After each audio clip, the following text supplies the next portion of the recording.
Okay, this is unboxing of a APM 100 degree 20 millimeter eyepiece. Let's open and see. Okay, now I have opened it. Oh, what's that?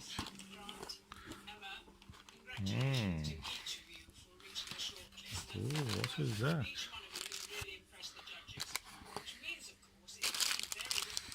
Oh, a little Haribo. They put something there for me. Looks beautiful. Very nice gesture. Okay, but what is important is the eyepiece. I'm going to remove it. That is the eyepiece. Oh, let me see. How can I remove the plastic bag? Let me just bring it out of the box.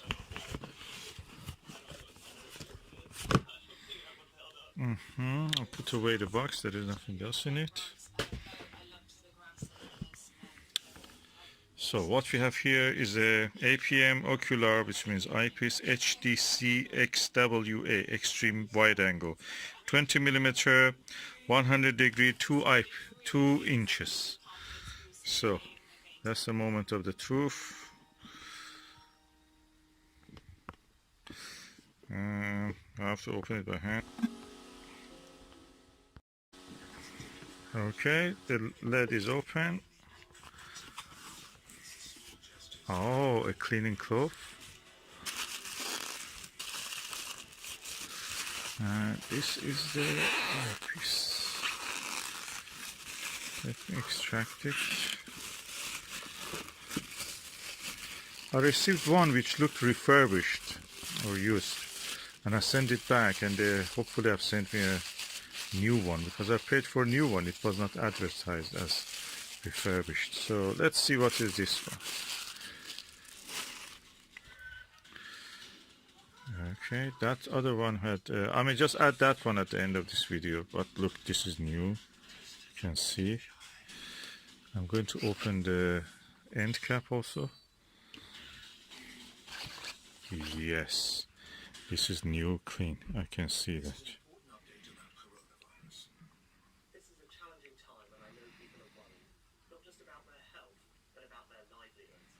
That's why we're doing everything we can, as quickly as we can, to protect your economic security. So if you or your business is struggling, please go to gov.uk. Okay, interesting. More details on the support available to help businesses and to protect people's jobs and income. Beautiful eyepiece, and I'm going to test it now with the.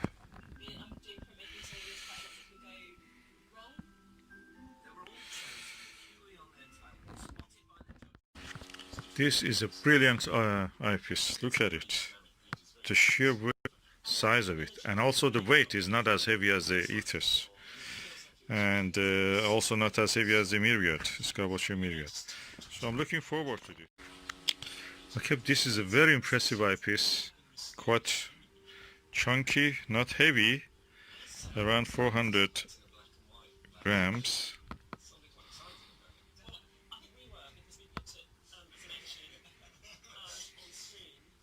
Not as heavy as the Teleview Ethos and or Skywatcher Myriad, which have a 21 millimeter one. Quite suited for using with any telescope, and I'm looking forward to use it.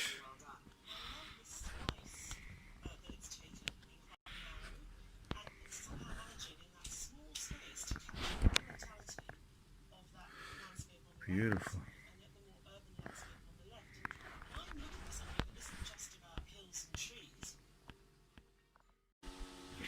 Okay, I have placed now the eyepiece in the telescope, and I'm going to show you how it looks, the view through this 20 millimeter 100 degree eyepiece.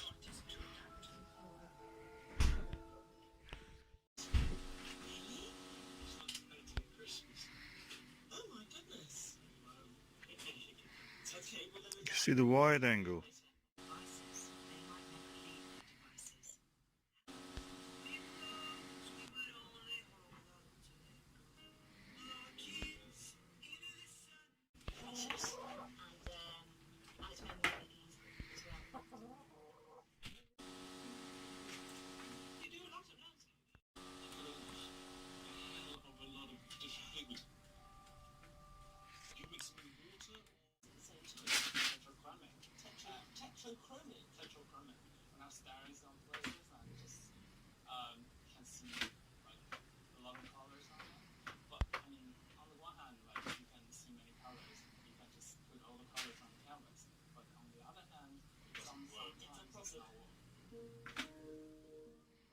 This is the Skywatcher ED80 and I'm using the PanaView 38mm 70 degrees eyepiece.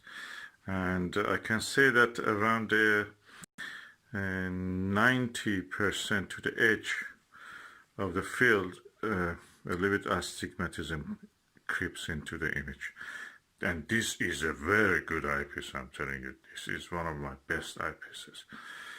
The only one who can beat this, or even equal it, not beat it, even beat, is a Max Vision 40mm, 68 degrees. Now, but this HMC, AMP HDC 100 degrees 20mm eyepiece. First, no astigmatism right to the edge. The field of view is slightly similar or slightly smaller than this. This is 70 degrees 38mm, which is really low power. And this is 20mm, so completely different. But although it is 20mm, the field of view of 100 degrees is almost equal to the field of view of this 38mm 70 degrees. So, but the image sharpness in this one is really good, really controlled everything. And I'm impressed. Well, what is the difference? First, it is easier to use because it has a tapered conical eyesight eye cup. This one is really wide. Of course, I enjoy that. This one is tapered, so there's a big difference. Second is that when you look into it, it's like a window to a space. It's no eyepiece there. You don't see the eyepiece. It's a window to the space when you position your eye correctly. That gives you a spacewalk experience. Especially I've noticed in the 13mm of this. I have several occasions this happened to me. It gets really, you are in the middle of this space, even doesn't exist, a window doesn't exist. You are in this space. Can be a bit scary, or a lot of scary, when you see the right target with several relatively bright stars in the field of view. You feel that those nucleosynthesis cores in the middle of this space, which we call the stars, are actually in front of you. I'm telling you, it's a scary experience. But we have seen that. And this one gives you such experience also. Another thing, comparison between the PanaView 38mm and the APM 20mm 100 degrees, that with this one, you look at the whatever the star is there, you see the star, that's it is in front of you. You don't need to do anything, just in front of you. With this one, you can roll your eye to the corner, this corner, see more. Roll your eye to this corner, see more. It's like you are in the middle of this space, looking at the big scene, but just turning your eye around and you see more every time you do this. Or a space window, something like that, that you see more by looking around. This is different. This is an experience you never see with anything like that. With this one, you're looking through a hole, that's it. This and this eyepiece, interestingly, are parafocal. You don't need to change the focus when you switch from PanaView to the APM. There is no need to switch to change the focus.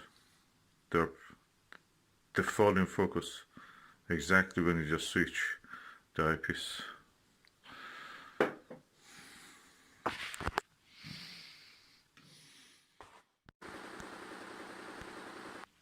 Okay, I was looking at the 27, 28 and 30 low Minoris stars. It's a beautiful asterism, it's in the shape of a roughly, I can say, shape of a square, but one corner instead of one star has two stars, red stars. Beautiful, beautiful, very visible, very easy to see, and not far from the Ursa Major. And that's nice. Beautiful asterism.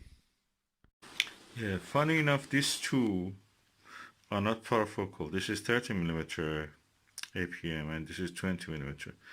20mm is parafocal with the Panaview 38mm one, and but not parafocal with its own class 30mm. And yeah, which one I like more? This has a wider angle view. This is a little bit lower angle view. I mean, the size of the field of view you can see. They're different.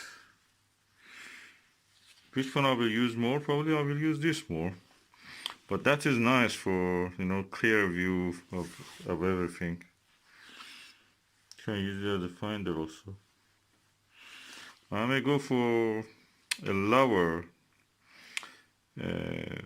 focal length of one of these, and that will be nice for planetary view. Takes a longer time to, you know, drift in the image when you have them.